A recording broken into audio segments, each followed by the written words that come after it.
The snow fell in thick, silent sheets that Christmas Eve, blanketing the city streets in a pristine white that would soon turn to gray slush under countless hurrying feet. Inside the warmth of luxury cars and behind the glow of shop windows, people rushed about with their last-minute shopping, their arms full of wrapped packages and their minds full of holiday checklists.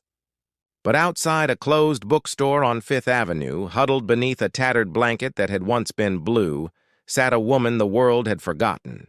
Her name was Margaret, though no one had asked it in months. Her weathered hands clutched that thin blanket against the biting wind, and her eyes, once bright with dreams, stared at the sidewalk with the hollow gaze of someone who had learned not to hope anymore. The cold had seeped so deep into her bones that she barely felt it now. She was just another shadow in the city's conscience, invisible to the thousands who passed by. That's when she heard it, a small voice, clear as a bell, cutting through the winter night. "Daddy, can we take her home?" Margaret looked up slowly, half believing she'd imagined it. But there she was, a little girl, no more than 7 years old, with dark curls escaping from beneath a red knit hat and eyes that held something rare in this world. They saw her. Really saw her. Not as an obstacle to step around or a reminder of uncomfortable truths, but as a person. The child's father, a tall man in an expensive wool coat, froze mid-step. His hand tightened around his daughter's smaller one as he glanced uncomfortably between the homeless woman and his child. "Sophie, we can't just—" "But it's Christmas Eve, Daddy." Sophie's voice wavered with an urgency that only children possess, that pure conviction before the world teaches them to look away. "And she's all alone. She doesn't even have a real blanket. We have extra rooms at home. We have lots of rooms." David Morrison had been having a terrible week. His company had just lost its biggest client. His wife had left him 6 months ago for her personal trainer, and he'd been going through the motions of this Christmas for Sophie's sake alone. He'd bought her everything on her list, wrapped each present perfectly, and was now leading her to see the elaborate holiday window displays she loved, desperately trying to manufacture magic he no longer believed in. "Sweetheart, it's more complicated than that," he started, using his patient but firm dad voice. "We can give her some money or—" "Money can't hug you goodnight," Sophie said simply, and something in David's chest cracked. His daughter pulled away from his grasp, and before he could stop her, she was kneeling in the dirty snow beside Margaret, unzipping her own pink puffy jacket. "Sophie, stop." But Sophie was already draping her jacket over Margaret's shoulders over that sad excuse for a blanket. The homeless woman's eyes filled with tears, the first moisture they'd held in weeks besides the sting of cold wind. "What's your name?" Sophie asked, settling into the snow as if she were at a tea party instead of on a frozen city sidewalk. "Margaret," came the hoarse reply, the word strange on her tongue after so much silence. "I'm Sophie. That's my daddy. He's really nice, even though he looks grumpy right now. He's just sad because my mommy left and he has to do Christmas alone." "Sophie!" David's face flushed, but Margaret was looking at him now, and he saw something flicker in her expression. Recognition, maybe, or kinship. "I had a daughter once," Margaret said quietly. "She'd be about your age now?" "Would have been," she corrected herself, her voice breaking. "There was an accident. 5 years ago.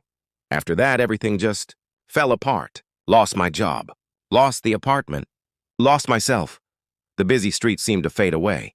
David found himself sinking down beside his daughter, his expensive coat pooling in the snow. "I'm sorry," he said, and meant it in a way he hadn't meant anything in months. They sat there, an unlikely trio on Christmas Eve, as Sophie chattered about her school and her cat, and how her daddy made the best pancakes but always burned the bacon. Margaret listened like it was music, and David watched his daughter's face glow with the simple joy of connection. "Please, Daddy," Sophie said again, her small hand finding his. "Can't she come for Christmas? Just for tonight? She can have my room and I'll sleep in the guest room and we have so much food and—" David looked at Margaret, really looked at her. Beneath the layers of grime and desperation, he saw someone's daughter, someone's mother, someone who had fallen through the cracks that society pretended didn't exist. He thought about his empty house, about the catered dinner that would arrive tomorrow for just the two of them, about the spare rooms that echoed with absence. "Do you have anywhere to go?" he asked Margaret. "Any family?" She shook her head. "No one." "Not anymore." David stood up, his mind racing through all the reasonable objections, all the practical concerns, all the ways this could go wrong. Then he looked down at Sophie, at his beautiful daughter, who still believed the world could be good, who still believed in helping, in seeing, in caring. He held out his hand to Margaret. "I'm David. Would you like to spend Christmas with us?" Margaret stared at his outstretched hand like it was something from a dream. I can't. I'm not. I don't want to be a burden. I'm not. Please," Sophie said, taking Margaret's other hand. "Everyone should be home for Christmas." And maybe it was the little girl's earnest face, or the father's unexpected kindness, or simply that Margaret had nothing left to lose. But she took David's hand and let him pull her to her feet. What happened next would become the story David would tell for the rest of his life. They went home, Margaret in his car, still wrapped in Sophie's pink jacket and her old blue blanket.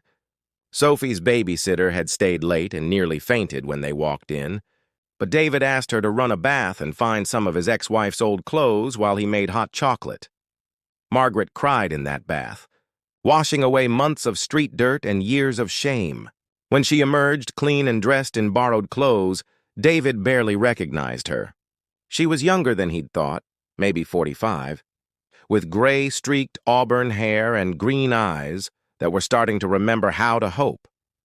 They had dinner together that night, take-out Chinese because David's catering wouldn't arrive until tomorrow. Sophie sat between them, chattering away, building a bridge between two broken adults with her innocent joy. Margaret laughed, actually laughed, at Sophie's knock-knock jokes, and David realized he was smiling for the first time in months. After Sophie went to bed, David and Margaret talked. Really talked. She told him about her daughter, Emma, who'd been 6 when the car accident took her. About how her husband blamed her for being the one driving, even though the other driver had run a red light. About the divorce, the depression, the slow slide from middle-class mother to homeless statistic. David told her about his own losses, his own struggles. They were different, yes, but pain was pain and loneliness was loneliness. "What will you do?" David asked as midnight approached. "After Christmas?" Margaret's eyes dropped. "I don't know. Go back, I suppose. To the street." "No," David heard himself say. "Stay for a few days, a week. However long you need to get back on your feet. I'll help you. My company needs administrative help. We just laid some people off, but I can restructure. You can stay in the guest house. It's just sitting empty anyway." Margaret's eyes filled with tears again. "Why? Why would you do this for a stranger?" David glanced toward the stairs where Sophie slept. "Because a very wise little girl reminded me tonight what Christmas is actually about. What life is actually about. She saw you when everyone else looked away, including me. I almost walked right past you, too.